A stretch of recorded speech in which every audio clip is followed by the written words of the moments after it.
US এর নেভির যে ডেস্ট্রয়ারগুলো যেগুলো মোতায়েন রয়েছে, এই যে পিঙ্ক বিন্দুগুলো আপনারা দেখছেন, এই হচ্ছে ডেস্ট্রয়ারগুলো।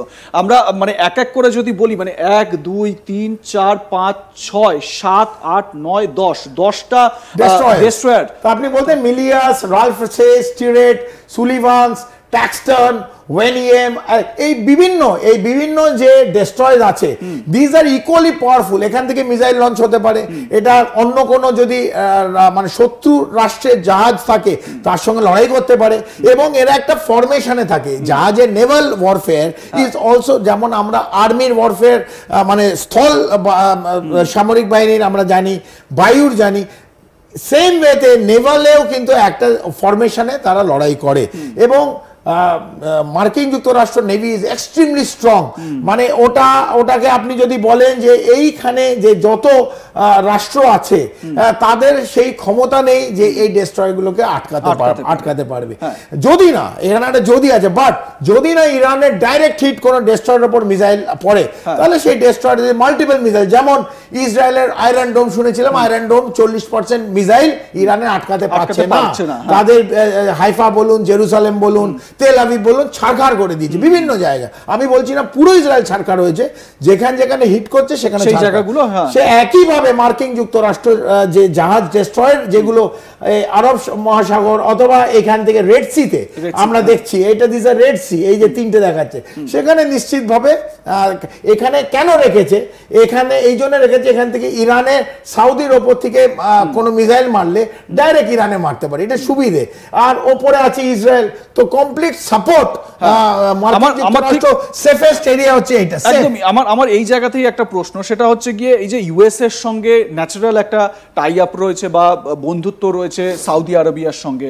আমরা এর আগের বার এটাও আলোচনা করেছি, ইউএস এর এই মুহূর্তে বেস কোথায় কোথায় রয়েছে, 40,000 সেনা মোতায়েন রয়েছে পুরো পশ্চিম এশিয়ার মানে মিডল ইস্টে এই জায়গাগুলোতে, জর্ডান, ইরাক, সিরিয়া, এই জায়গাগুলোতে, সৌদি আরবিয়া, ওমান, সব জায়গায়। হ্যাঁ, আমার এখানে একটা স্পেসিফিক প্রশ্ন, সেটা হচ্ছে গিয়ে যখনই এই ধরনের ক্রাইসিস হয়, যেই দেশটিকে বেশি করে টার্গেট করা হয় সেই দেশটি সময় কিন্তু বারবার করে, আপনার নিশ্চয়ই মনে আছে সাদ্দাম হুসেনের যখন তাকে পেনাল্টি ঘোষণা করা হচ্ছিল, তার ডেথ পেনাল্টি, সেই সময় তিনি কিন্তু এই যে মানে মুসলিম নেশনগুলো, ইসলামিক নেশনগুলোর ঐক্যর জন্য তিনি কথা বলছিলেন।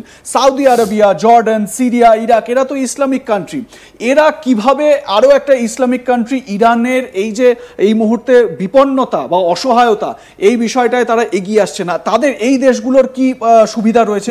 Iran is more a Shiite Muslim country, আর এগুলো ম্যাক্সিমাম এদের সুন্নি পপুলেশন মোর। তো শিয়া সুন্নির মধ্যে একটা তো there is a difference one. Number two is that ইরানের যে শাসন, এই খামেনেনির শাসন অনেকে পছন্দ করে না, but this is part of OIC বলে সবাই, মানে is part of the Islamic conference বলে, তো সবাই অ্যাকসেপ্ট করছে। পাকিস্তান দেখুন ইরানের সম্বন্ধে একরকম কথা বলে, এবং মার্কিন যুক্তরাষ্ট্র লঞ্চ করার পর আবার সিচুয়েশন পাল্টে যায়। একবার বলছে যে ট্রাম্পকে নোবেল প্রাইজ দিতে হবে, তারপরে আবার পরের দিন যখন ট্রাম্প অ্যাটাক করলো, বললো পাকিস্তানের আরেকজন মন্ত্রী বলছে এটা মার্কিন যুক্তরাষ্ট্র ঠিক করেনি।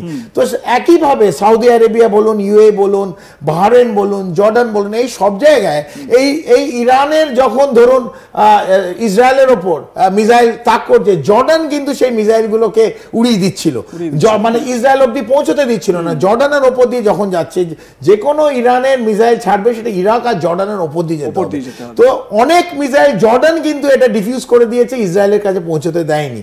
তো একদিকে দেখতে হবে এই জর্ডান, এই বিভিন্ন বেশ যারা ইসলামিক দিকে মানে পার্ট অফ ওআইসি, তারাও কিন্তু ইরানকে হেল্প করছে না। কেননা তারা বিকজ অফ দ্য মুসলিম বায়োগট্রি, এই যে এত বছর 4 দশক খামেনির রেজিম চলছে, এখানে অপারেশন আছে, তালিবানি শাসন আছে, যেভাবে আফগানিস্তানে একটা সাধারণ মানুষ গর্জে উঠেছিল, এখানে সাপ্রেস করে দিয়েছে, আওয়াজ বেরোতে দিচ্ছে না, গণতন্ত্র নেই।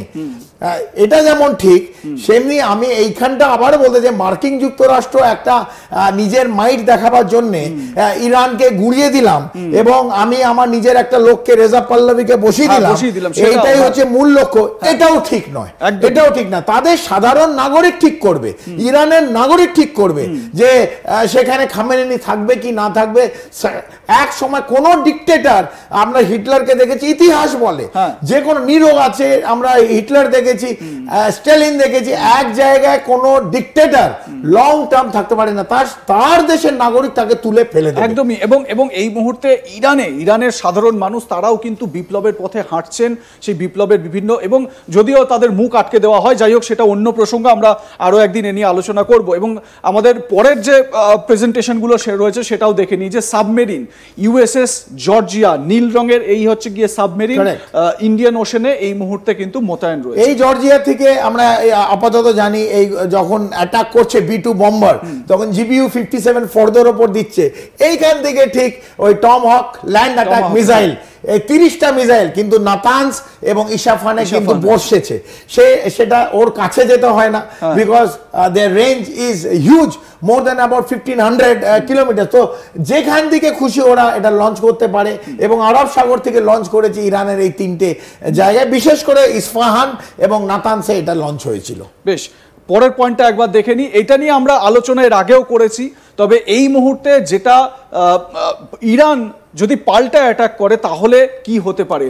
এই যে মিডল ইস্টে 40,000 US এর সেনা মোতায়েন রয়েছে, এবং সেনা ঘাঁটিগুলো কোথায় কোথায় আপনারা দেখতে পাচ্ছেন, প্রায় সব জায়গাতেই কিন্তু এই সেনা ঘাঁটিগুলো, আপনি দেখুন না, বাহরেন, কাতার, এই সমস্ত জায়গা, আল উদেদ এয়ারবেস, এখানে সবচেয়ে বেশি সেন্ট্রাল এয়ারক্রাফট, সেন্ট্রাল কমান্ডের এয়ারক্রাফট রাখা থাকে। কিন্তু এখানে বড় কিন্তু, এটা সবার জানা উচিত, 5ই জুন থেকে 19শে জুন অবধি যে এয়ারক্রাফট আমরা দেখেছি, যে স্যাটেলাইট আবার পিকচার দেখেছি, 19শে জুনের পর সমস্ত সরিয়ে নিয়েছে। তার মানে ওরা জানে যে ওরা অ্যাটাক যখন করবে ইরানে, ইরান কিন্তু এই জায়গাগুলো, এই কমপ্লিট এই জায়গাগুলো ছেড়ে কথা বলবে না।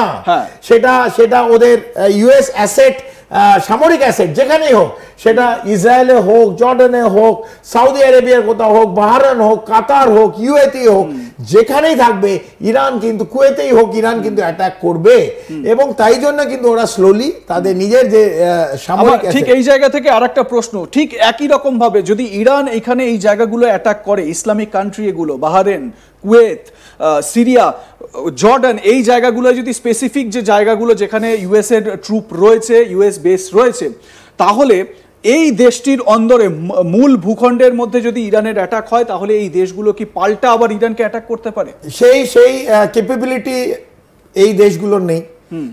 এই দেশগুলো, সেটা আপনি কাতার বলুন, বাহরাইন, ছোট ছোট একটা দেশ, এরা পয়সা প্রচুর, রিসোর্স, তেল বিক্রি করে, লিকুইড ন্যাচারাল গ্যাস বিক্রি করে, টাকা বহু, মার্কিন টেকনোলজি অতটা, মার্কিন যুক্তরাষ্ট্র এই সমস্ত তেলের টেকনোলজি গুলো মার্কিন যুক্তরাষ্ট্র ওখানে বসে আছে, এদের হেল্প করছে বিভিন্ন ভাবে, তারা তেল কিনছে, এদের সঙ্গে টাকা, কিন্তু সামরিক শক্তি এদের নেই। সামরিক শক্তি এই এরিয়ায়